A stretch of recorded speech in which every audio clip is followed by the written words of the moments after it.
Today, our Kansas Jayhawks will be continuing Big 12 play as we start on the road facing off against the Bears of Baylor. And then we're returning home for the start of a 4-game home stretch against the Brigham Young University Cougars. We have not played against BYU since Season 1 when they were the only team in that regular season to beat us. We're looking for revenge, but we start off against Baylor, and we're hoping to really build ourselves up towards the top of the conference standings as we currently sit at a record of 1-1 in Big 12 play after splitting our first two conference games in the last episode against Arizona and West Virginia. The unique thing about our conference schedule facing off against those two teams is that as I look at the 9 Big 12 teams we're going to play against this year, I think Arizona and West Virginia have been the two best of that group so far this season. We got what I think will be our most challenging in-conference opponents out of the way at the beginning, and that started with a close 34-31 loss against Arizona. Noah Fafita did throw 2 interceptions, but Arizona scored every other time they got the ball. Clyde Poole, meanwhile, was pretty inefficient, and the defense, other than the 2 interceptions, was really bad. I thought the front unit, especially the defensive line, played a really bad game. We set no pressure. The run defense was non-existent. And I called some guys out leading up to this matchup against West Virginia. We won this game 31-20. We scored 28 points in the first half. Everything was clicking offensively. And then it's like we went quiet in the second half, and we relied on the defense to step up and make some plays, and that they did. The defensive line, who was so bad against Arizona a week prior, was unbelievable. 5 TFLs and 3 sacks for Travion Ford. He won the National Player of the Week. Brinkley had 5 TFLs. Seth Jennings had 3. And as our conference schedule gets easier, I'm hoping that we're going to continue to ease into this season. Hopefully the defense continues to build off of that game against West Virginia in what otherwise has obviously not been a very good season for us on that side of the ball. Through 5 games, as we compare ourselves to some of the other teams in the Big 12, we have, unsurprisingly, one of the highest scoring offenses. It's no secret that this team has a lot of talent on that side of the ball and scores a lot of points. Defensively, though, we're one of the worst. We've allowed the 3rd most points in the conference, and keep in mind, we've played one less game than a lot of the teams here, including the 2 schools ahead of us. So we're hoping that the defense is going to play like they did in the second half against a good West Virginia offense. It's also been an exciting season across the rest of the country, and with conference play heating up across the nation, I'm excited to cover weeks 7 and 8, along with recruiting as well. This is sort of the sweet spot of the season in terms of recruiting, where many of these battles are at their tightest. But let's start with our matchup here against Baylor. The Bears come into this game with a record of 2-3. We are not headed on the road after this game until week 12 when we're going to Iowa State. Baylor is a fascinating team because they haven't played all that well so far this year, obviously under 500, 0-2 in conference play, but they are an 85 overall, one of the higher rated teams in the Big 12. Close loss on the road to a good Auburn team. They blew out Sam Houston State, but Oklahoma State hasn't been all that great. They lost to them, and then they got decimated last week against our rivals, the Kansas State Wildcats. But this team does have a lot of talent on both sides of the ball, particularly in the trenches at the line of scrimmage. Really good offensive line, really good defensive line. The redshirt sophomore Nate Bennett leads the way at quarterback, and he's got some fun skill position players, but they are dealing with some injuries. Bryson Washington, the starting running back, will not go. Redshirt freshman Jody Carrazza will lead the way. Very young receiving core with a couple of veteran tight ends. And then again, the trench play really solid. Left tackle Alvin Ebosele, a possible 1st or 2nd rounder. Nelson Federer, 90 overall sophomore on the defensive line, a potential high draft pick in the future. So even though this team's record is not that great, they've had some shaky performances. They just got blown out by a Kansas State team who I feel like is overranked. We're not going to take these guys lightly, especially playing on the road The Jayhawks look to win 2 in a row and put ourselves over 500 in Big 12 play, as Baylor is going to open up with possession of the football. It's been a shaky season for us defensively, but we had by far our best half of the year, allowing just 3 points in the second half against West Virginia, and that's a good start. Samuel Mpemba leads the way with the tackle for loss, but after a good play on second down, it's 3rd and 1. Play action, Bennett, quick throw, he's got Gifford, breaks a tackle, and it's a gain of 32 for Micah Gifford before he's wrapped up by Brian Dilworth. Baylor going no huddle early. It seems like this offense has a really fast tempo to it, but the no huddle backfires on first down. Carrazza loses a couple. Seth Jennings leads the way along with Travion Ford and Dekias Brinkley. 2nd and 12, another TFL as Carrazza is dinged up after the play, and he's got some words with Samuel Mpemba. That was Travion Ford, the reigning National Defensive Player of the Week, bringing him down. 3rd and long, under pressure! It's Dekias Brinkley with the sack, and the Kansas defensive line leads the way, getting the defense off the field. This is pretty much what we got in the West Virginia game. It's great to see that these guys are continuing their strong play as the Jayhawks get it on offense. Read option for Clyde Poole. Tries to juke away from the defenders, and it's a solid gain of 11. Play action on first down. Poole looks short. He's got his man, Jaden Ham. All the girls go ham for Jaden Ham as he gets the first down, moving the chains. Now we're looking at a 3rd down, roughly a 3rd and 8. Poole rolls out to the right. Nobody's open. He's going to dump it off short for Isaiah Lamore, and he does not get the first down. It's only a gain of around 6. 4th and 2, nearing midfield. And they're going to go for it. You know head coach Puma Whitlock loves to be aggressive. The freshman, Ty Lord, to the outside with a big run as he gets it near the 35. Baylor was a school who heavily recruited Ty Lord before he ultimately chose to come here, a decision I imagine he feels pretty good with. As Poole is sacked, a big loss from the Baylor defense. L.C. Naylor is there to bring him down. And now it is a 3rd and 19. We're just going to run the ball with Jazir Tolbert. He gets a couple. I wanted to make sure the kick was centered, and I wanted to get Escalante as close as possible. 50-yarder is up and good. Anthony Escalante ties a career high, nailing that one from 50. And the Jayhawks are on the board first. They lead 3-0. Baylor has it back, looking at a 2nd and 6 as Carrazza flips it over to the receiver, and it doesn't work. Does this offensive coordinator think he's Ben Johnson? That was Champ Tompkins with the sack. Penalty on the offense. It's a holding against the freshman Lorenzo Willies, and we're going to decline it. I'd rather a 3rd and 13 than a 2nd and 16. I trust the defense to get off the field here. But look at all this rushing room. It's a first down gain on the ground. An 18-yard run for the quarterback, Nate Bennett. Cannot let that happen on 3rd and long.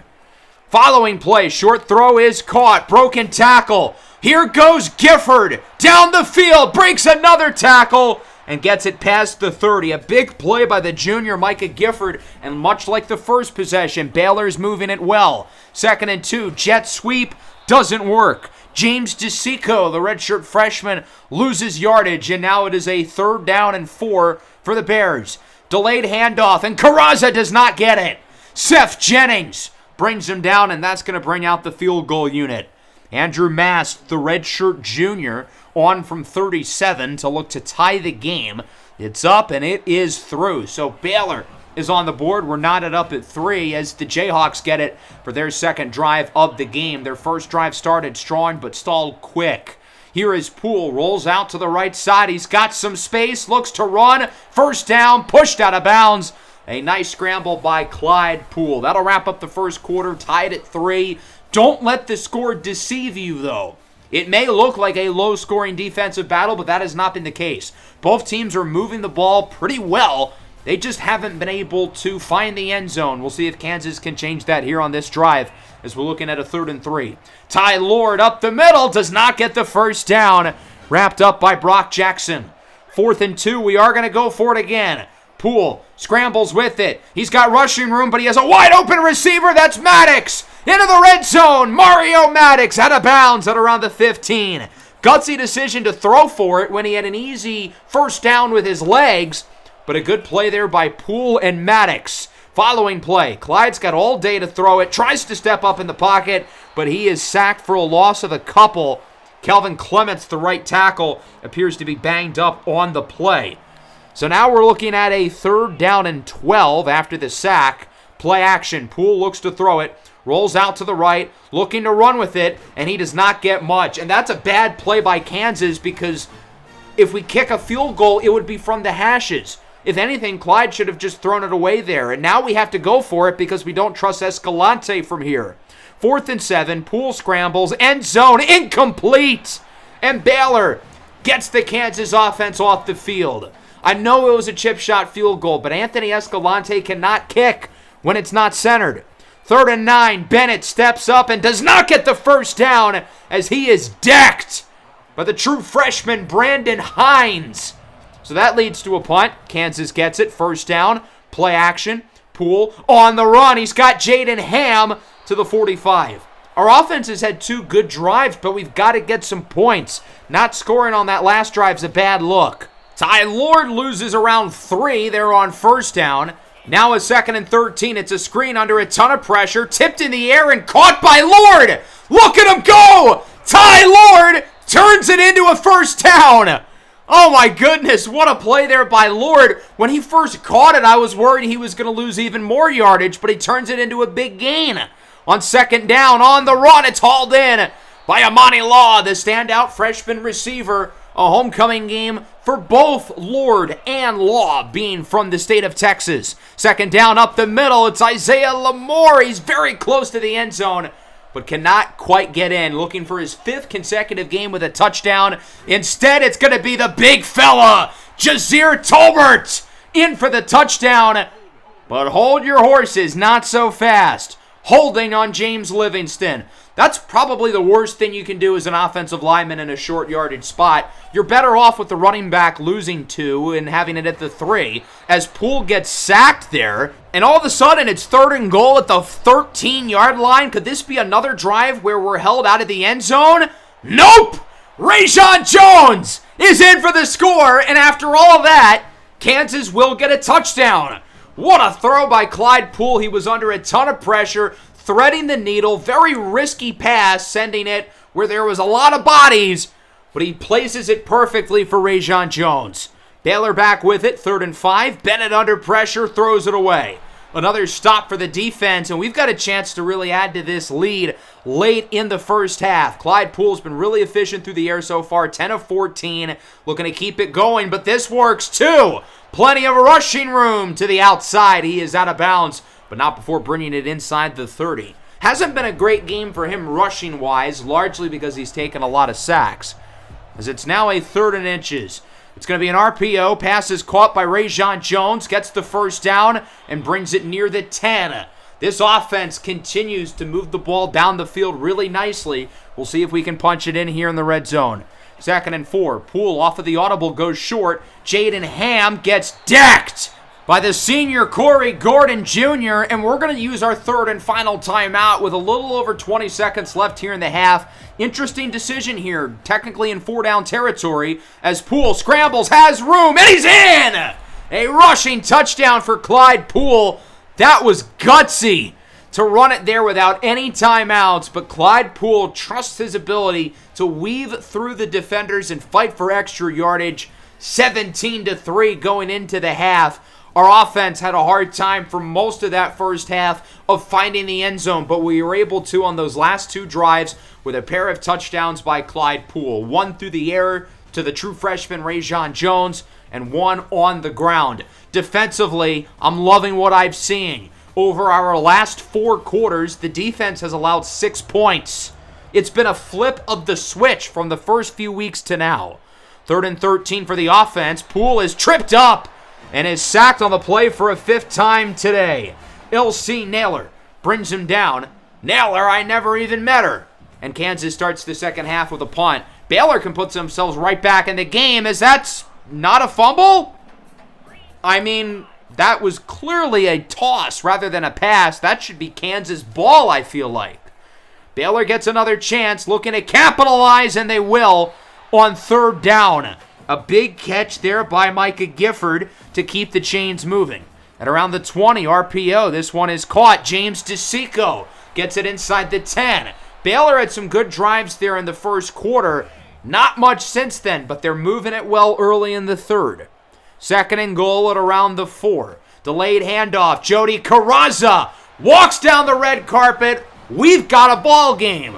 17-10. A great start to the third quarter for Baylor. Their defense gets the stop. Their offense marches down the field for the touchdown.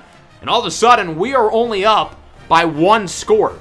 So Kansas gets it back on offense. A really pivotal drive here. Second down, Poole rolls out under pressure as a wide open man. It's Cornell Teamer. Jukes away from the defender. A big play there for Teamer. We had a few guys on vertical routes going deep, but sometimes it never hurts to go for the check down, and it leads to a big play after the catch. On first down, it's a designed screen for Amani Law, and he is going backwards. It's been a quiet game for Law.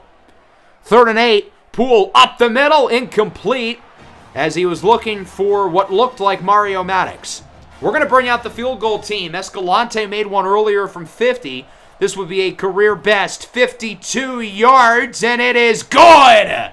Anthony Escalante with the longest kick of his career, and the Frisco, Texas native puts the Jayhawks back up by 2 scores. We'll see if Baylor can respond, down by 10.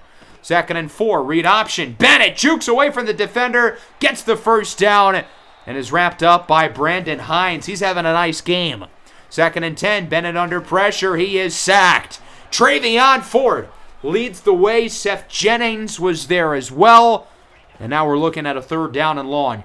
Bennett goes short. It is caught, but will not go for the first down. That's DeSico, who's a yard or 2 shy. Great tackle by the true freshman Quantavius Landers. Back on offense, RPO. And that's a big loss of yards for Johnny Thompson. 2nd and 13 now. Tolbert, the running back, he gets it with room to the right side. Jukes away from the defender, and he's going to fight for extra yardage. Tolbert is our best runner in between the tackles, but he really can run in space as well. Another RPO and another loss of yards. That's Jones, who loses 4. Maybe we shouldn't be running any more RPOs. 3rd and 14, play action. Under a ton of pressure, Poole goes deep, and it's incomplete. Amani Law was open. Granted, that's a really hard throw to make, but he was open. As we go to the 4th, up 20-10. This game is certainly far from over, but we are up by multiple possessions. Got to get some more stops defensively, and that starts with this drive right here. Baylor's got to get some points here, even if it's just a field goal, as they go for the lateral again, and this time it works! But that could have been an even bigger play had Charlie Brown kept his feet in bounds. Yes, that actually is the name of the receiver. Really living up to it. RPO for the tight end, Terrence Carter. He gets the first down before being quickly wrapped up by Hines. At the 28, they'll go back to Carter, and he is decked. What a hit by Brandon Hines again. 3rd and 10 now for Baylor. Nate Bennett looks to throw it. Goes for the end zone, and it is picked off by Brian Dilworth. Oh, I guess we're running it out. Probably shouldn't have done that, but we'll take it. Big turnover forced by Dilworth. That is already his 4th interception of the year, and he hasn't even really been starting for all that long. So a big play there by the defense. Granted, we're not going to have good field position starting this drive at the 9. Ty Lord gets it on first down with space to the right side. Look at him go. Whoop! Jukes away from the 2 defenders, and he is gone. 91 to the crib for the true freshman Ty Lord with no defenders in the field of sight whatsoever. I ended up looking back at the replay. The closest defender to Lord by the time he got into the end zone was at the 37-yard line. Baylor's defense literally quit once both of the safeties got their ankles broken. What a run by Ty Lord, continuing his fantastic freshman season with family and friends in attendance, putting on a show. And it's 27-10. Baylor's got it back. Here is Bennett under pressure, sacked, fumbles it. It's picked up by Baylor in the end zone. That's a safety. What is going on? The last 3 plays, we've got an interception, a 91-yard touchdown, and now a safety. Travion Ford is the one who leads the way. He was there with the initial pressure. He's the one who tackles the offensive lineman in the end zone. What a game from Ford. And it's now 29-10 as Kansas starts at the 33. It's the other freshman running back, Cornell Teamer. Whoop! Ankle's broken, and he's gone! 67 yards to the house! Kansas is putting on a show! And it's going to be 36-10! I cannot believe what I'm watching here in this fourth quarter.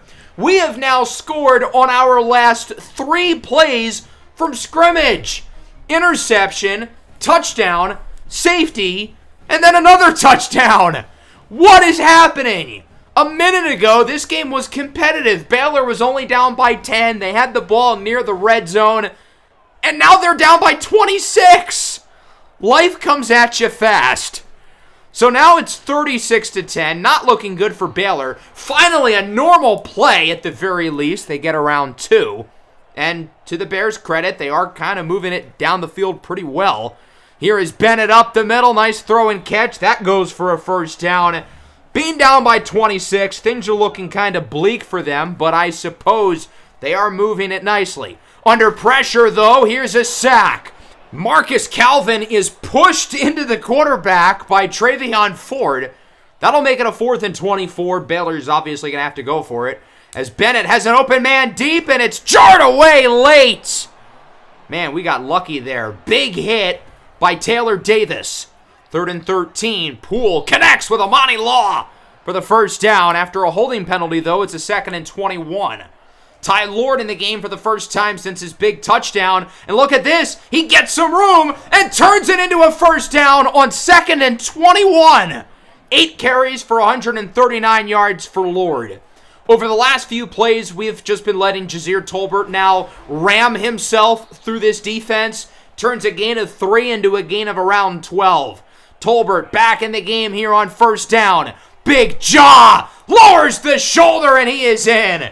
An impressive finish to the drive by Jazir Tolbert, and it is 43-10. I cannot believe what this game has turned into. Baylor's hoping this just can end, but we've got to put the finishing act on. Bennett is sacked. The true freshman, Devin Murphy, with the first sack of his career, and that's going to do it. 43-10 is your final. I know it looks like a blowout. We absolutely dominated in the fourth quarter. That might have been the greatest quarter of football I've ever seen. But don't get it twisted. This game was competitive for 3 quarters. Baylor had the ball past the 30-yard line, down by 10 early in the fourth quarter. And then the interception by Brian Dilworth happens and everything falls apart. Ty Lord takes one 91 yards to the crib. Then we get the safety. Then we get the long touchdown by Cornell Teamer. And at that point, we were beating a dead horse, essentially. Really, really strong win. I don't know why the scoreboard says 41-10. We scored 43, but okay. Nonetheless, really good game on both sides of the ball. The defense with another strong showing. The offense does their thing. Clyde Poole, I thought, had one of his most efficient games of the year as a passer. Avoided turnovers. He was able to get guys opportunities after the catch. Granted, we didn't really use him much in the second half, considering we had the lead, and in the fourth quarter, we were just running wild.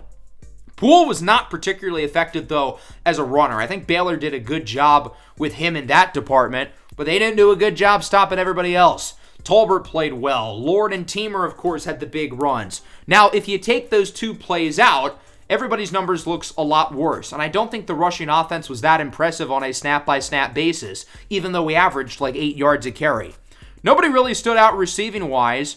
Amani Law led the team in catches with 4. Maddox led the way in terms of yards with 44. And Rajon Jones was the only one with a touchdown.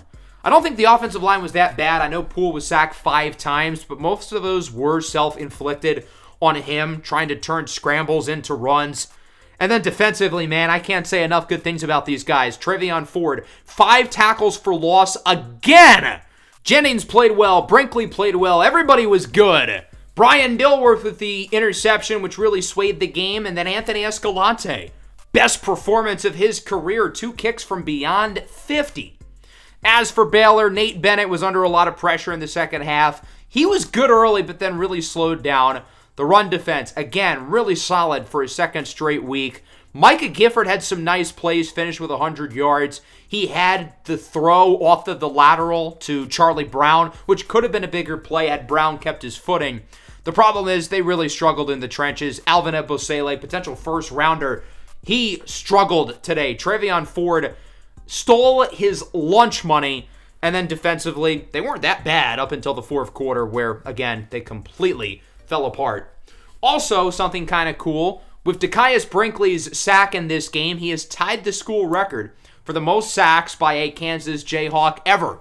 He needs one more to break it, and he's got a season and a half to do so. Let's now simulate the week. We've got some fun games to cover across the country, but we'll start with recruiting for week 7 and 8. Four-star cornerback Cornell Abreu is a Kansas Jayhawk. The player we're getting is a really good one, but we've got to start off with the storyline here. Of course, he goes to Strake Jesuit High School in Houston, Texas. High school teammates with current Kansas running back Ty Lord. Not only that, but the two of them are half-brothers. Grew up together, best friends. Both Lord and Abreu had the proximity to home deal breaker, and obviously Kansas is not that close to the state of Texas. So the two of them, being there for each other makes it like they're at home. Along with that, I think we're getting a really good player. Very good zone cover corner, solid size, good athleticism, but he's not the only DB we'll be adding.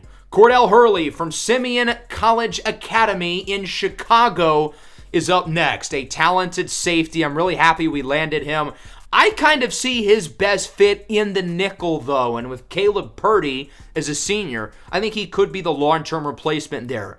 I was expecting to land those guys coming into the week, but I'm happy we're able to seal the deal for both of them. We do lose out on Greg Ricks and Chris Paul. Ricks is going to Ohio State. The Buckeyes have been pouring in points into him. I figured it was unlikely. We were kind of holding on for a prayer. And then Chris Paul, we've been out of this battle for a couple of weeks, but I've kept him on the board. He's officially going to Missouri over Kansas State. I guess that's a good thing. Kansas State's in our conference. Missouri is not. But nonetheless, obviously, both of those schools are big rivals.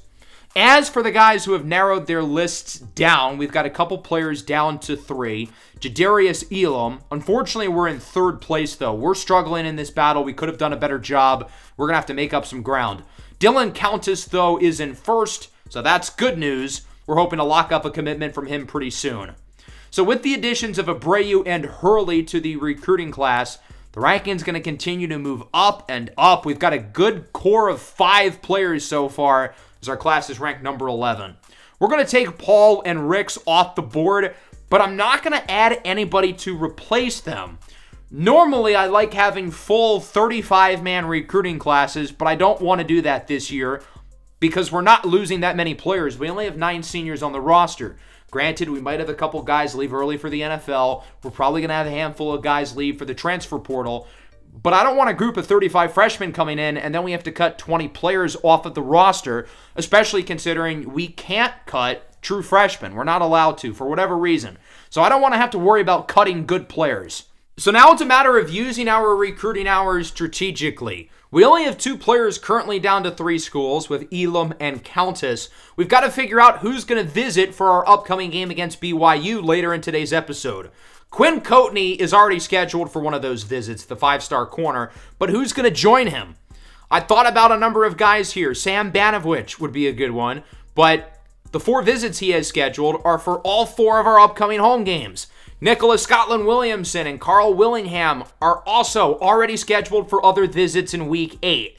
So we're going to look at the offensive line here with Kiki Hall, Frank Story, and Caleb Wilson. All 3 of them will be joining Coatney for the game against BYU. Story's an especially interesting one because if we were to land him, and I'm hoping this visit will be enough to seal his recruitment, he would be the highest ranked player for us so far in this class. But I don't know if he's that much better than the other offensive linemen. He's listed as a bust, whereas Caleb Wilson is listed as a gem.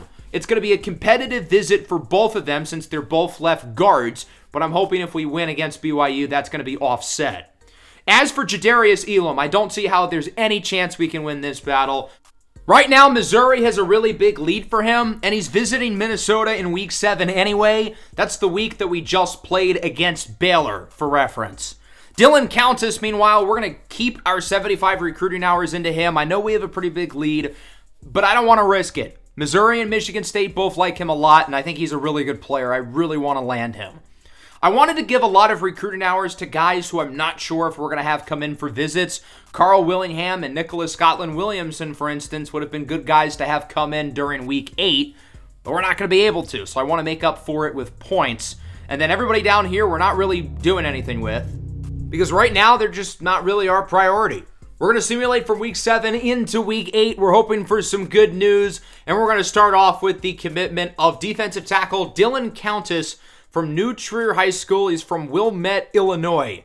Countess is a really unique player. Even though he's listed as a bust, he was a player I've prioritized since the start of the year because his skill set is really unique. He's a big physical defensive tackle who can stop the run, but he wins with quickness. He's got great get-off off the line of scrimmage, really good finesse ability, and the fact that he's a unique player makes his long-term development track a really interesting one, in my opinion, which is why I really wanted to prioritize him. Along with the fact that defensive tackle is such a huge need for us to begin with, I think he's going to see the field a lot next year as a freshman.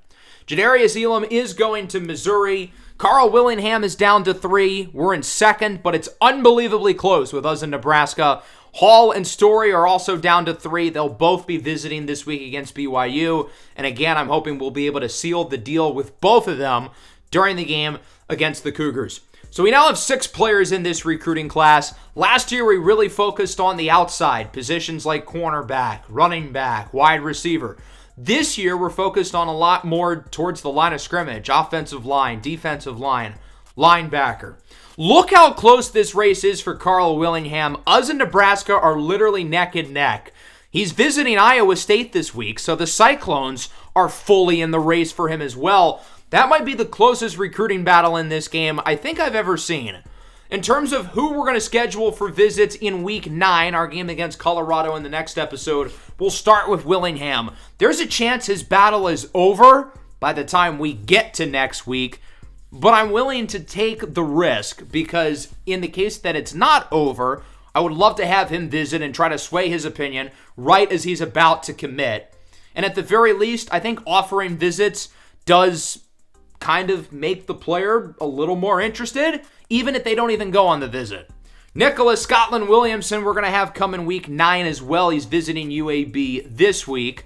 Santiago Chavez, we're going to have come in for a visit. His recruitment's been really quiet, and then Texas Tech, out of nowhere, is putting a lot into him, so we're going to have to do the same. And then defensive end Josh Metz will be the other guy who's coming in for week 9 against Colorado. Got a lot of big visits this week, including Quinn Coatney. Ohio State is now ramping up their efforts to get him. I think the only way we land Coatney is if this visit is successful. If the visit doesn't go well, we're not going to get him. So this is how we're going to use our recruiting hours. Willingham's going to get the full 65. It's all hands on deck for Carl Willingham. I like the quarterbacks we currently have on our team, but there is a chance he could be our long-term starter there. If not, maybe he plays a different position.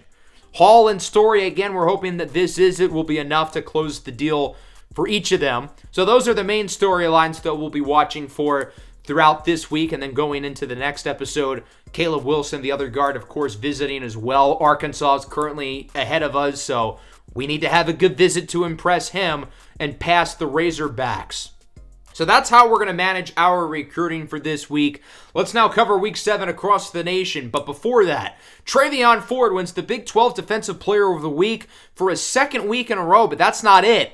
He wins the National Player of the Week again. 10 tackles for loss over the last 2 weeks. Nobody across the country has more than 10 TFLs this entire season. That's how well he's playing right now. So let's look at some of the games across the country here in week 7, and we start with a big one.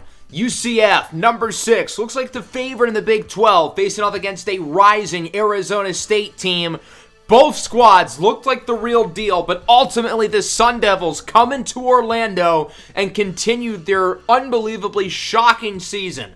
35-31, Arizona State with the win, 5-1, still unranked, which just feels wrong. I mean, this team absolutely deserves to be in the top 25.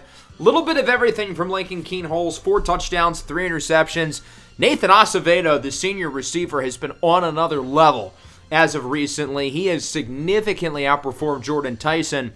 Ja'Cory Brown had a solid game, did throw his first interception of the year. Not enough for UCF to win it, but I still feel very highly about them going forward. Ohio State facing off against Penn State. The Buckeyes are not playing too well. They just lost to Iowa most recently, and their struggles would continue here in Happy Valley as Penn State upsets the Buckeyes 35-21. Last episode, as we talked about Ohio State, I figured they were going to win all of their games against their inferior opponents and then lose the big one to USC towards the end of the year. Well, I was wrong. They lose here to Penn State. Bo Pribula throws for 5 touchdowns, 3 of which caught by Luke Reynolds. Ohio State's in a lot of trouble. If they don't win out, I think their playoff chances are toast. And of course, Ohio State still has to play against USC. The Trojans, number 2, 5-0, facing off against likewise 5-0 Purdue. As Sam Onatulu, the redshirt freshman quarterback, would lead the Trojans to the win in what ended up being a really good game. Purdue loses their first matchup of the season, but they only drop 1 spot in the rankings, which honestly feels fair. Purdue deserves to be this high. They've played really well. They've beaten some solid opponents, and they made it a very competitive matchup here in the Coliseum against USC. Number 9, Florida heads to Bryant-Denny, facing off against the University of Alabama. The impressive season from DJ Lagway and company will continue as they head to Tuscaloosa, beat the Tide 35-30. Florida still undefeated, 6-0, number 6 in the ranking. Alabama, meanwhile, 2-4. They're not good. They got to get Kalen DeBoer up and out of there. But shout out to Florida. The Gators look like a real contender. DJ Lagway played very well. And as the season goes along, it's easier to see how we let them score 50 against us as we head to Clemson. The Tigers have been the number 1 team all season, currently undefeated, facing off against the University of Miami. Huge game here. The Canes are 4-1, having a strong season, and ultimately we would get the upset. Clemson loses their first regular season game since season 1, and this one did not end up being close. 46-21, Miami blows out Clemson, and they jump all the way to number 4. Lenarius Sellers was not the reason why Clemson lost, though. He wasn't great, but it doesn't help that their star running back gets the ball 5 times and then gets injured. For the Canes, Zion Turner, the transfer from Jacksonville State, played quite well, as did A.J. Allen, one of the top projected running backs in this class. I'm excited to go over him, along with many other talented skill position players in the upcoming episode of the Denver Broncos franchise. Georgia facing off against Vanderbilt. The Bulldogs are undefeated, number 4, but they've been playing everybody way too closely, it feels like, and it was only a matter of time until that was going to come back and bite them in the rear end. Well, that ended up being today. They lose to Vanderbilt 21-16. Not a lot of offense in the second half across the board. Tommy Newman completing just 38% of his passes. Rough day in the office for him. As for Vanderbilt, Jeremy St. Hilaire throws for 3 touchdowns, including the game winner to the team captain, Micah Bell. South Carolina and Auburn, both of these teams have really overperformed so far in the SEC. We'll see if they can keep it rolling here at Jordan-Hare. One of the most fun storylines this season has been the emergence of South Carolina quarterback Corin LaRoque. The true sophomore has been amongst the most efficient passers in the nation, as this score would help lead South Carolina to the win 20-17. Auburn has now lost 2 in a row. They are still ranked, though. Unlike 5-1 South Carolina, I don't think a 5-1 SEC team has ever been out of the top 10, let alone unranked. I don't get what the deal is with the committee not liking South Carolina and Corin LaRoque, who now leads qualified quarterbacks in terms of passer rating across the entire country. We're going to wrap things up with Texas A&M and Kentucky. This ended up being an ugly defensive game, with the Wildcats would end up getting the upset over the Aggies by the final score of 17-15. A big win here for Kentucky. They climb up to number 21 while A&M drops to 13. Not to say that Kentucky's offense and quarterback Cole Pennington were all that impressive. They barely averaged 2 yards per carry on the ground, but their defense was really solid. Not a particularly good game for Miles O'Neal. I was curious how A&M lost by 2. I figured maybe their kicker missed extra points. No. I guess they were just going for 2 and happened to miss. The story for a lot of these top teams this week was close wins. Maryland escapes with a squeaker. UAB barely defeats Memphis. Tennessee narrowly gets by Ole Miss.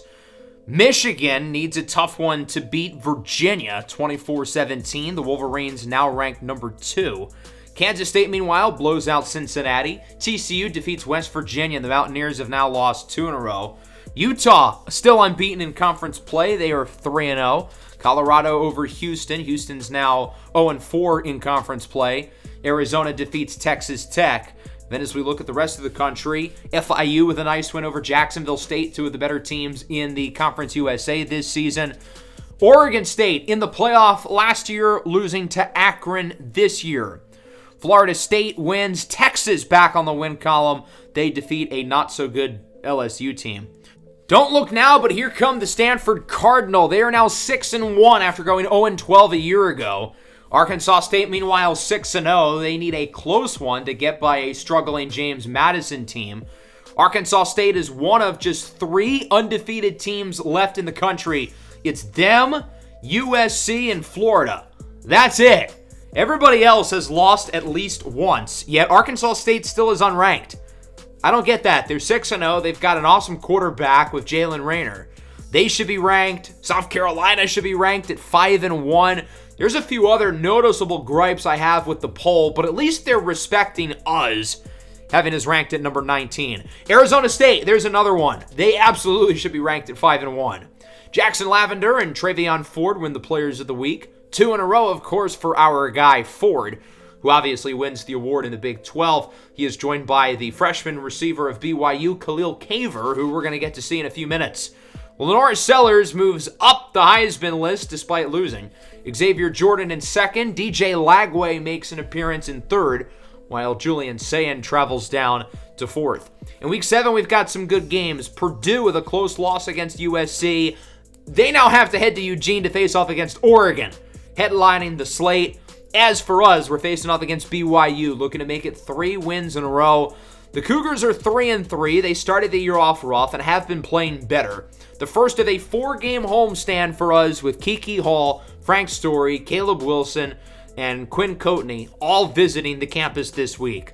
So as we look at BYU, their season did not start off great. Granted, they had a pretty competitive game in Eugene against Oregon, only losing by 16. But then they got obliterated at home against TCU. And I think TCU is good, but not losing by 45 points good. They beat Houston 10-7. Keep in mind, Houston's quite bad. And then they were able to beat USF, who only has 1 win. But they do have a good quarterback in Byron Brown. Speaking of quarterback, the Cougars are rolling with redshirt sophomore Noah Lugo, who threw for 4 scores in the win last week against the Bulls. Their top running back, Max Hart, will not go, so they're going to rely on a couple youngsters behind him. Their top receiver, JoJo Phillips, also will not go, clearly dealing with the injury bug. They've got some good players on defense here, but overall the roster is certainly lacking. With the injuries, they are a 79 overall, the lowest rated team in the entirety of the Big 12. On paper, we're a lot better than them. But I still go back to season 1 when we went to their place. I think we were 7-0, maybe 8-0, and we ended up losing. Our only regular season loss that year, and in the grand scheme of things, I don't really think the result of that game ended up mattering all that much since we still made the playoff anyway. But I want revenge, and this is our first chance to do so, even though pretty much everybody from that season 1 team is gone. Big gain of 14 on the screen. I'm not sure how they made that work. But the tight end, Bentley Ridden, is able to make the play. Got to bring him down. We had plenty of time to do so. Play action. Here's Noah Lugo looking deep downfield. It is caught to the 25. Reiner Swanson. And much like the Baylor game, BYU moving it quickly down the field immediately. 3rd and 2. Somebody jumped. Looked like the left tackle to me, but they're going to call that on Travion Ford. They think his flinch made the left tackle move. I don't agree. I think that was a false start, but unfortunately we kind of get screwed over there because now BYU gets a first down. They get to reset the chains as it's a toss for the sophomore, Kona Chiu, who stiff arms the defender to the ground. That's Mo Okeji, who gets annihilated. but I think this one is coming back. Ball don't lie, suckers! It's a holding against the right guard, Sonny Mocassini, and that's going to knock him back quite a bit. Now a 3rd down and 12. Lugo looks to throw it, looking end zone, wide open, and they score after all. The redshirt freshman, Khalil Caver, who won the Big 12's Offensive Player of the Week last week, is in for the score, and BYU ends up with a touchdown anyway. They lead 7-0. Pull up the middle, hit hard, but he connects with Amani Law. The Jayhawks leading receiver through 6 games with the 1st down. 3rd and 5, Poole under pressure, rolls out to the right, on the run, he connects with Maddox. He gets the 1st down past the 45, and the Kansas offense seems to be responding well. 3rd and 8, Poole on the run, looks to throw it, and it's picked off. Thurian Alexander with the interception, and he gets it to around the 25. I don't necessarily think it was a bad read by Poole. His intended target, Dorian Pepper, was open pretty much the entire play, but he threw it like 3 seconds too late, giving the defensive back time to react and make the play. BYU with it, but not for long! Ball don't lie! First play of the drive is intercepted by Quantavius Landers. The 2 interceptions offset, and Kansas gets the ball right back. That's about as easy of a play as Landers will need to make. Noah Lugo threw it right to him. So after all that, we're going to get the ball with a 1st down at the 24. Ty Lord to the outside, 1st and more, inside the 10 to around the 8. It's a gain of around 16 for the true freshman Ty Lord. And now we've got it at the 1 with a 2nd and goal. Poole rolls out to the right, has plenty of rushing room, and he's going to take it himself for an easy score. And Kansas ties it up. So they capitalize off the turnover, which was a result of the original interception that we threw. And so this game is tied at 7. BYU with it. Lugo, another screen. This time it doesn't quite work as well. And so that'll make it a 3rd down and 9 for the Cougars, backed up all the way at the 16-yard line. Lugo wants it all. Wide open! It's Khalil Caver. 84 yards to the crib. And BYU regains the lead as Jalen Todd in coverage was too slow to react. 2 catches for 2 touchdowns today for Khalil Caver. I miss when our defense did not allow 80-yard passes every week. And so the Cougars offense off to a really quick start. They lead 14-7. Kansas with it. First play of the drive. Clyde Poole wants it all. Looking for Maddox. He's got him! Mario Maddox! 75 yards! What an answer! Once again, ball don't lie. So both quarterbacks trade long touchdowns. I'll be completely honest, I'm jealous watching these other teams get these 80-yard touchdowns against us, and I want to be able to do the same thing. Finally, we get to do so as Mario Maddox uses his speed to get by the 2 defensive backs. Clyde Poole's got the arm talent. He just does not have a great deep ball, but he does on that play. And so we're tied at 14 in what's been a very exciting first quarter. No shortage of action. Nice play behind the line of scrimmage by Devin Murphy. It's Murphy's 4th career game. Keep in mind, if you play more than 4 games as a freshman, you lose your redshirt status. So we're trying to figure out if we want him to play the rest of the year. Big loss of yardage there. Damani Maxon brings down the running back J.C. Jennings, the true freshman. On 3rd down, this one is caught, but only for a gain of around a yard or 2. And we finally are going to get a punt. But that's going to happen at the start of the second quarter. 14-14. Both teams with solid and sustained touchdown drives. Both quarterbacks with 75-plus yard touchdown passes. And both defenses with early interceptions. Great field position off of a bad punt and a good punt return by Harry Stewart, who gets the ball again and brings it to around the 11. Unfortunately, it's not going to matter. Holding against the right guard, Amir Herring. And again, I feel like the worst thing you can do in a short yardage spot is push your team back 10 yards with a penalty. On 3rd down and long, Poole rolls out to the right, looks to run with it, and he's got plenty of room. 1st down, gets by the defender, and gets it all the way to the 16-yard line. An impressive scramble and 1st down run for Clyde Poole, continuing to show off his world-class play extension ability. On second down, here's Ty Lord. Tries to cut it to the outside, but he is losing yardage, and that'll make it a third down for the Jayhawks. It's Faleatu Satuala with the TFL. So on 3rd and 9, check down, wide open. Jazir Tolbert gets the first down. He certainly was not the go-to read, but he had plenty of space, so we figured we'll take advantage. 2nd and goal, back to Tolbert. He cannot get in. We're trying to punch it in with him, but he's hurt on the play. He's been banged up throughout this game. He suffered a back injury in the first quarter. We were cautious with him, brought him back here. Now he suffers a completely unrelated ankle injury. 3rd and goal, Poole keeps it, fumbles it, and it's eventually scooped up by the defense. Kansas tries to catch BYU off guard with a shotgun snap and a QB draw, but it completely backfires. Look at Halou, breaks the tackle all the way in for a 95-yard scoop and score, and BYU takes the lead. Nukuluve Halou with the scoop and score off of the fumble forced by the defensive tackle, Dallin Johnson. So we've got to look at this play again. That ball is clean out. It's a fumble. Kansas getting way too cute there. Should have had Poole under center with a QB sneak or a halfback draw, but instead they try to get creative, throw BYU off, and it doesn't work. Halou breaks the tackle from Jones at around the 30. Amani Law eventually catches up, but not before making it all the way to the end zone. A 95-yard touchdown. BYU is back ahead 21-14. Kansas with it. It's a big loss for Cornell Teamer as he loses 3, courteous of Clark Oben, the true freshman. 3rd and 9. Poole scrambles with it, has room, runs for another first down, and look at him go! Huge run for Clyde Poole, nearing the 50. 6 carries, 60 yards for Clyde. And unlike last week, he hasn't been sacked yet, doing a much better job with pressure. Harry Stewart to the outside with a big run. Jukes away from the defenders, gets it near the 25, and this time it's not going to come back off of a holding call. Gain of 21 for the speedy sophomore running back. On 1st down, here's Ty Lord to the outside, gets a block, has space, puts his head down, and gets it to around the 15-yard line. Lord continuing to get more and more touches as he continues to play really well. 3rd and 2. Poole looks short, and it is dropped. Lord cannot hang on, and that might honestly be a good thing because it would uncenter the kick.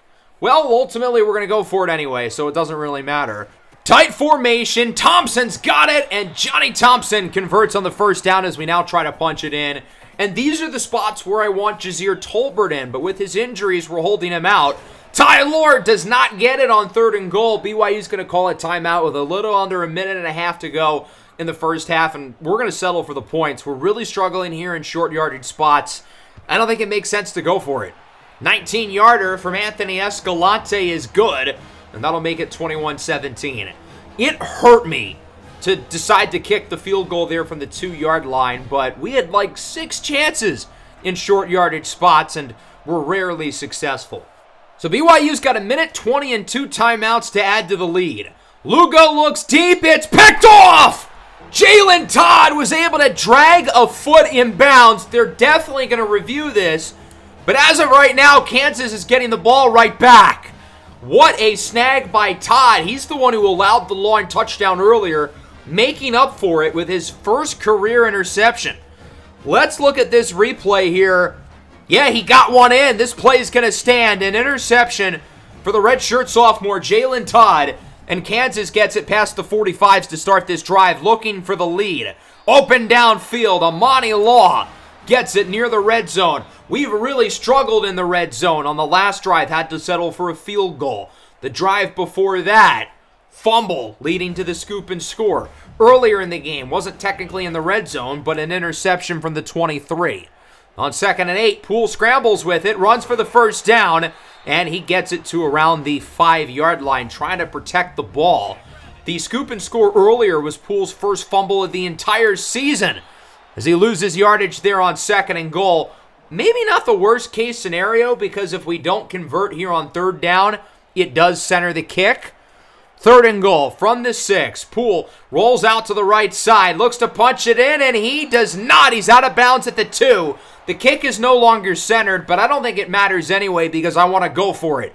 here on 4th and goal at the 2.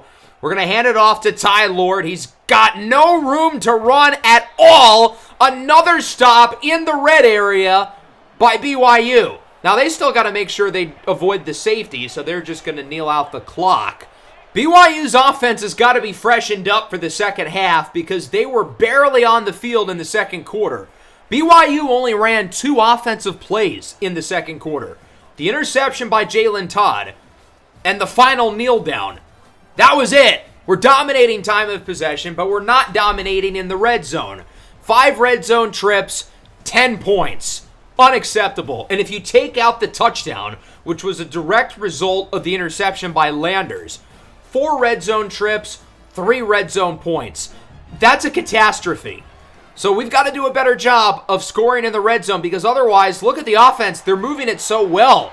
Big run to the outside for Johnny Thompson. He gets it past the 50. A few plays later, play action for Stewart. On the run. Poole's got Stewart. First down past the 35. Much like the Baylor game early, we're moving it well, but we're not scoring. Here's Jones, wide open, down the field. Rayshon Jones is in for a 38-yard touchdown. Really nice throw by Clyde Poole, and a very strong 2-minute drive to kick off the third quarter. We don't have to worry about scoring in the red zone if we're never in the red zone to begin with. Really, really strong drive. That'll put Kansas ahead 24-21. 3rd and 1 for BYU. Play action. Defense bites, but nobody's open, and Lugo's going to have to throw it away.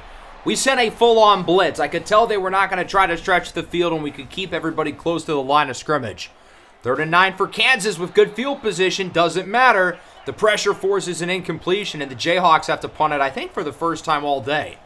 BYU with it. Here's a nice run up the middle. They have struggled on the ground, but J.C. Jennings, the true freshman from Spencer, Wisconsin, gets the first down to around the 50. On 2nd down, they'll go back to Jennings, and he is smothered by Damani Maxson, and who else but big number 99, Travion Ford. 3rd down. Here is Lugo. Down the field. It's caught! Another big play. That's going to go for a touchdown. Cameron Nagy, the true freshman, puts BYU back ahead 28-24. That was Brian Dilworth who lost the rep.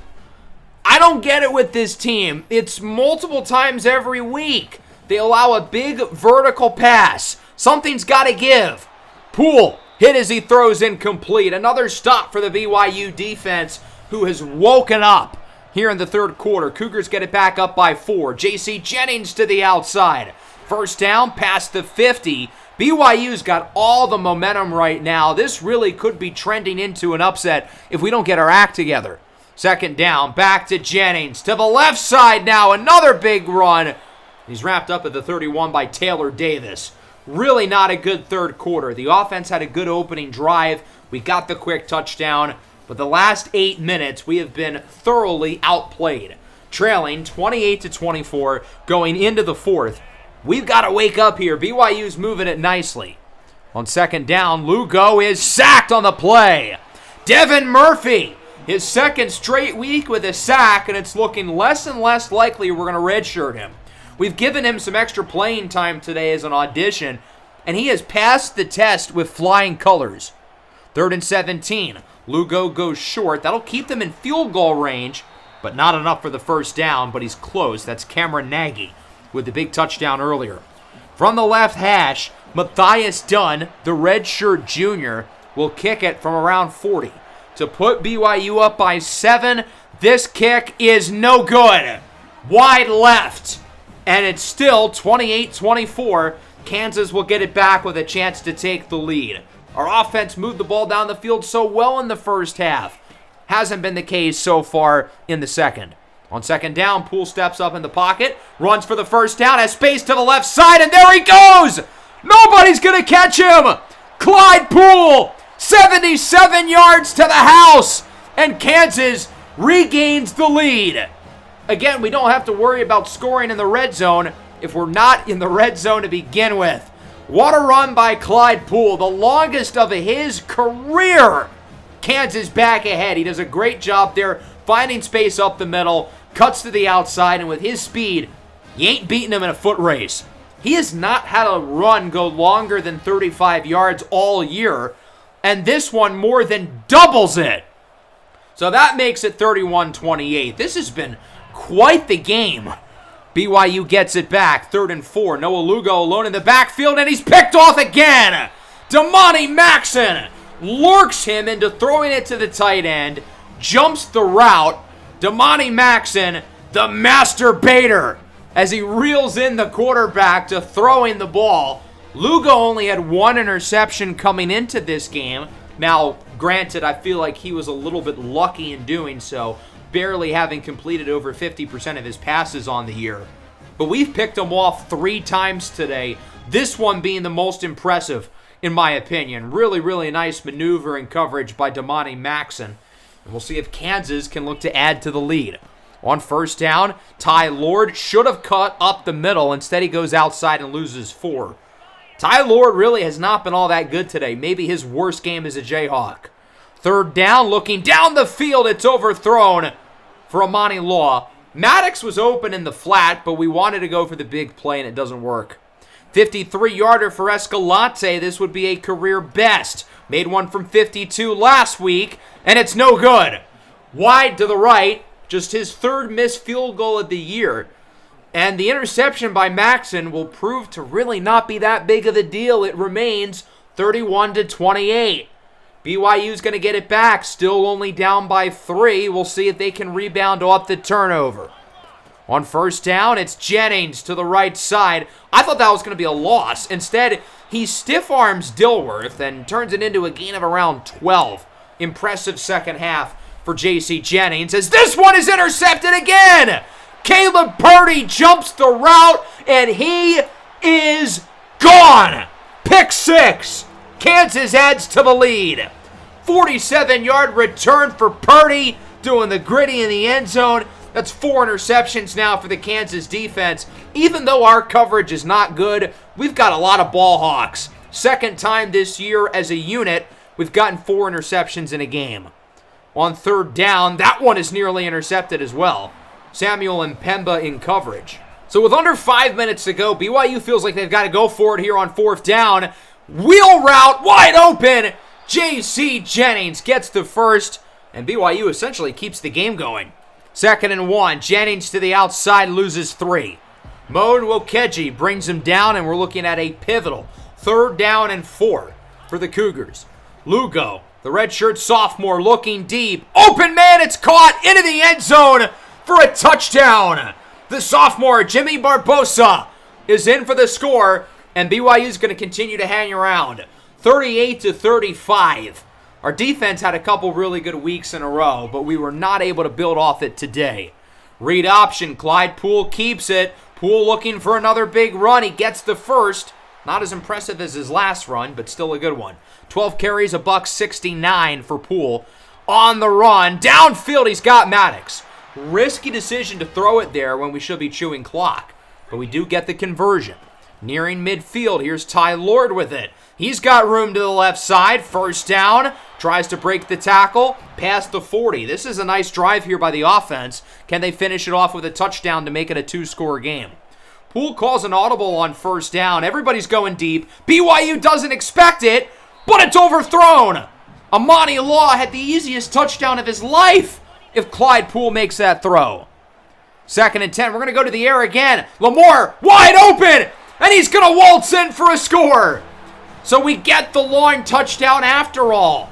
BYU was so focused on playing the run, we just kept deciding to throw the ball because we figured at some point Clyde Poole's going to make a throw downfield. He does there for Lamore, his 5th touchdown of the year, 45-35. It's a screen here for Jennings.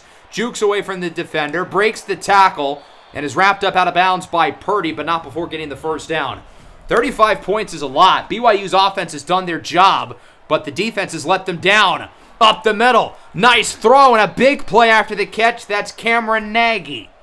Noah Lugo is nearing the 400 yards mark, looking to get it on this play as he's under pressure. On the run, wide open is Barbosa to the 6. Now we've got to see if they can punch it in. 3rd and goal. Lugo hit as he throws incomplete. Nearly a fumble. And BYU's going to kick the field goal. I think their kicker struggles from the hashes. I don't get this call. And sure enough, he misses from 19 yards out. I get kicking there because it makes it a one-score game, but when you're at the 2, I feel like you might as well just go for it, especially considering their kicker, Matthias Dunn, clearly has some issues. So with a minute to go, Kansas has it at the 22. Teamer to the outside, and look at all that space. If this is the NFL, he just goes down, but he's an 18-year-old college freshman. He doesn't know any better. 78 yards to the house for Cornell Teamer, his second consecutive week with a super long touchdown. He had one from 67 against Baylor, now a 78-yarder against Colorado. I've referred to him as the big play threat out of the backfield. Now we're getting those big plays. BYU looking to get something going late, but Lugo is sacked by guess who? Travion Ford. He does get his sack before this game ends. Now it's 7.5 on the year. 4th and 8, they go for the screen, and Jennings breaks the tackle for the first down before getting decked by Dilworth. Final play of the game, 2nd and 10, another sack. Seth Jennings brings him down, and they're not going to have enough time to run another play. That's going to do it. 52-35, a very exciting game. No shortage of action the entire way. 87 combined points. Kansas with a 50-burger, including 28 in the 4th. I feel like this is a lot like the Baylor game where we played pretty well, we were the better team, and we just poured it on at the end, scoring 95 points in the 2 games today. Now, again, granted, well over half of those points came in the 4th quarter, and much like the Baylor game, this one was very competitive up until the very end. We were trailing going into the 4th, but we got a lot of big plays to get those 28 points, finishing with 645 yards of offense, nearly 1,150 yards for both teams combined, nearly 400 rushing yards, albeit, again, we had 2 essentially 80-yard touchdowns from Poole and Teamer. If those are taken off the board, the stats look a lot worse. Both teams were abysmal in the red zone. It's crazy that these teams scored 87, and both of us left like 20 points each on the board. We could have gotten 70. I think that speaks to the amount of action we had in this game. Every play felt like it was a big one. Clyde Poole, the solid game through the air. The interception was a really bad play, but otherwise I thought he had a good day pushing the ball downfield. He was excellent on the ground though, 169 yards. Nice. Going into the game, when I saw that it was raining, I figured it would be a big Jazir Tolbert game, but he did not touch the ball after the 2nd quarter, and it was not an issue of performance. I wanted to be smart with his injuries. We have 4 other good running backs. Why force him in there? Maddox with over 100 yards. Jones and Lamore each only caught 1 pass, but they both went for scores. Amani Law only got the ball twice. He needs it more in his hands. And then defensively, a lot of the same issues we've been dealing with came back. Now, I will say, the defensive line had another good game. Sacks for Ford, Jennings, and Murphy, and then 4 interceptions. We've got playmakers in the secondary, but those same playmakers are also allowing big plays to the BYU offense. Noah Lugo with maybe the most hilarious stat line I've ever seen. 445 yards, 4 touchdowns, and 4 interceptions. I'll take a little bit of everything, please. With all the injuries BYU has on offense, they had to rely on some freshmen and sophomore playmakers, and I thought those guys were really impressive. 35 points should be enough to win, even with their red zone struggles. The problem is their defense was horrific. I'll give them credit. They were good in the red area, but otherwise, their defense was awful. I mean, when you allow 52 points, there's not really much else to say, especially considering when you're not sending much pressure, finishing with no sacks. Shout out to Clyde Poole for avoiding being brought down behind the line of scrimmage. No wonder he ran for 170 yards. So as I simulate the week, we would end up with some more awards. Caleb Purdy wins the Big 12 Defensive Player of the Week, while Clyde Poole, with over 400 all-purpose yards and 5 touchdowns, wins the Big 12 Offensive Player of the Week. As we take a look at some games across the country, Purdue with a close loss at USC. Their reward is now they have to travel up to Eugene, Oregon to face off against the Ducks. What a test to see if this Purdue team is legit. And unlike the USC matchup, this game was not all that competitive. Oregon takes care of business. They win 41-23. I still think Purdue is quite good, and they are a threat to make the playoff, but Oregon dominated in this game. They only won by 18, but the score doesn't do it justice. They were up by 31 at the half. Dante Moore is continuing to separate himself from the rest of the pack as the clear QB1 in this draft. It's not a debate whatsoever. Ryan Pelham leads the way with 3 touchdowns. Colorado against Kansas State. We're going to get to see both of these teams in the next episode. I've been low on Kansas State this year, and I think I might have been wrong. The Wildcats are legit. Sure, they don't have Avery Johnson or Dylan Edwards or DJ Giddens, but they're a good football team. 42-35, Kansas State now number 8. Their quarterback, Blake Barnett, has been surprisingly really good this year. Ryan Staub also playing well. Colorado has certainly underperformed, though. I'm curious to see what their issues are as we play them this upcoming week. And then next week, we renew the Sunflower Showdown against Kansas State. We've beaten the Wildcats 2 years in a row. This might be the best edition of the Sunflower Showdown yet, given that both teams are really good. In year 1, we were the juggernaut. Last year, they were. But this season, both teams are contending for the playoff. Georgia facing off against Texas A&M. Both of these teams lost last week. They can't afford another one. You should have told that to the two defenses, though. Much like our game against BYU, there was not much defense being played.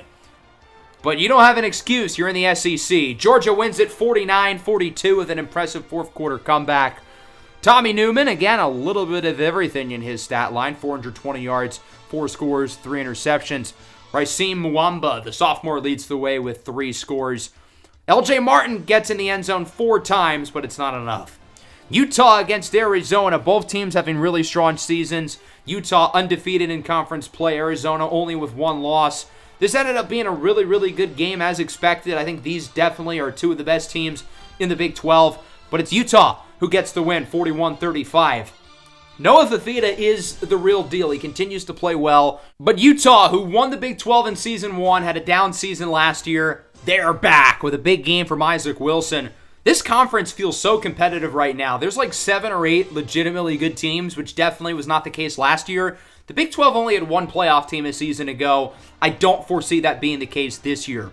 Georgia Tech and Stanford, 2 of the more pleasant surprises in the ACC, especially Stanford, who I think has been the biggest surprise in the entire country.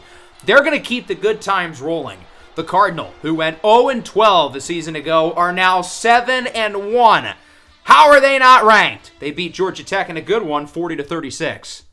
I thought Georgia Tech would be worse than they were last year with the loss of Haynes King, but Zach Pryon's a good player, and I think he's taken advantage of the experience he got last year when Haynes King was injured. Elijah Brown, the former modern-day quarterback, leads the way for Stanford. Could they go from 0-12 to the playoff? It's possible. Miami coming off their big win against Clemson. Now look at a trap game against the Virginia Tech team who's quietly been playing some good football. And sure enough, the Hokies would come to Hard Rock and shock the Hurricanes. It seems like when Miami takes 1 step forward, they take 2 steps back. I feel like that's kind of the definition of what you get with Mario Cristobal. I will give Virginia Tech some credit, though. They started the year off poorly. They weren't very good last year. But they've won a handful of games in a row against some pretty solid teams. I don't quite think they're a playoff contender, but these guys can really make some noise in the ACC. Next up, we are headed to Vanderbilt. The Commodores coming off a big win last week against Georgia. They're looking for another one against undefeated Florida, and they've got a chance to do it. Last play from scrimmage, Florida's down by 7. Lagway is somehow able to avoid the sack. He gets it to Aiden Mizell, who breaks the tackle, has to run around behind the line of scrimmage. He's going to try to outrun all of these Vanderbilt defenders, going as far back as the 41-yard line, but he's able to do it. Aiden Mizell in for a touchdown, and now Florida is an extra point away from tying this game and sending it to overtime. Here's the kicker, though. On the extra point, they faked it, going for 2, and got it. Florida, at the end of the regulation, with a game-winning touchdown and a game-winning fake extra point to beat Vanderbilt 36-35.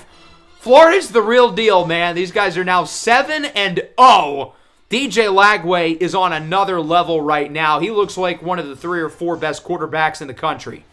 We're going to wrap things up in Piscataway, New Jersey. Rutgers facing off against number 1 unbeaten USC. And ultimately, we would get a pretty big upset here. The Scarlet Knights, with the emerging star quarterback, a Johnny Shepard, knock off the unbeaten Trojans, who are going to climb all the way down to number 10 in the poll, despite only losing by 3, 31-28. As I mentioned in the latest Broncos episode when we were talking about the quarterback prospects, Johnny Shepard is one of the most improved players in the country. He was really bad last year. Now he's really good. Sam Onatulu and Xavier Jordan both play well for USC, but it's not enough as they lose. Tennessee now number 3. They defeat the continuously struggling Texas Longhorns, who are now pretty much out of the playoff race. UAB 6-1. Number 11 as they defeat the Ohio Bobcats 24-8. Their defense actually showed up this time. Miami of Ohio is ranked. They look like the favorites in the MAC and a possible Group 5 playoff contender. They beat Bowling Green 38-10. Washington gets the better of Illinois. Michigan with another really close game. They are now ranked number 1, but they've been shaky as of recent. They lost their star running back Darius Taylor to a groin injury a couple weeks ago, and they've really missed him. In the Big 12, Arizona State keeps winning. They knock off ranked West Virginia 31-27. The Sun Devils are legitimately good. They've played against some really good teams and have beaten all of them. TCU over Texas Tech. UCF squeaks away from Oklahoma State, and Baylor wins in a blowout. Alabama takes care of business against Arkansas. Middle Tennessee State upsets FIU. Indiana finally wins. They beat Minnesota. LSU defeats Missouri. Maybe South Carolina shouldn't be ranked. They lose to Mississippi State 23-10. Ohio State loses again. They are now 4-4. They've dropped 3 straight. That Ohio State-Texas game at the beginning of the season really was just a complete mid-off. Arkansas State, by the way, I'm not sure if we've scrolled past them, but they lost their first game of the year. Yeah, here they are against Troy, 21-14. So with Arkansas State and USC losing, there's only one unbeaten team remaining in all of college football, and that's DJ Lagway and the Florida Gators. I think we might be some good luck charm because last year, the only undefeated regular season team was Clemson, who we played against. This year, our big non-conference opponent is Florida, and they're the only undefeated team left. So if you're a power conference SEC or Big Ten or even ACC school, you should be trying to play against Kansas because clearly we've got the magic touch. We are also magically moving up in the rankings. We're now ranked number 13. And this really gives me some optimism about a playoff chase. Even if we lose another game, could 9-3 be enough to get an at-large bid in the playoff? It's certainly possible. Players of the week, Jake Redmond and Gage Sawyers, and as we already saw in the Big 12, Clyde Poole and Caleb Purdy. So more movement in the Heisman race. Lenora Sellers goes from first to out entirely. Xavier Jordan and Sam Onatulu take big jumps even though they both lost. DJ Lagway in second, and Max Brown is now in fifth. I love how this game rewards players losing. Like, I get Jordan and Onatulu both played really well. They both do belong in the Heisman race. But why are they moving up after a loss? Next episode, we face off against Colorado and Kansas State, two pretty strong teams, as I mentioned. I think I got my assessment wrong on Kansas State. They look quite good. So those are going to be two big games for us. And as we continue to move up in the rankings, we recognize with our 2 losses, we don't have a lot of margin for error. Maybe we can afford one more loss the rest of the year. I think if we lose 2 more games, not only would that kill our at-large chances, but I don't really see how we'd be able to get into the Big 12 championship either with the amount of good teams there are in this conference. We might not even be able to take one more loss if we want to go to the conference championship game. That's going to wrap up the episode. Hope you guys enjoyed it. Make sure to leave a like and subscribe to the channel if you are new. Peace out. Rock Chalk.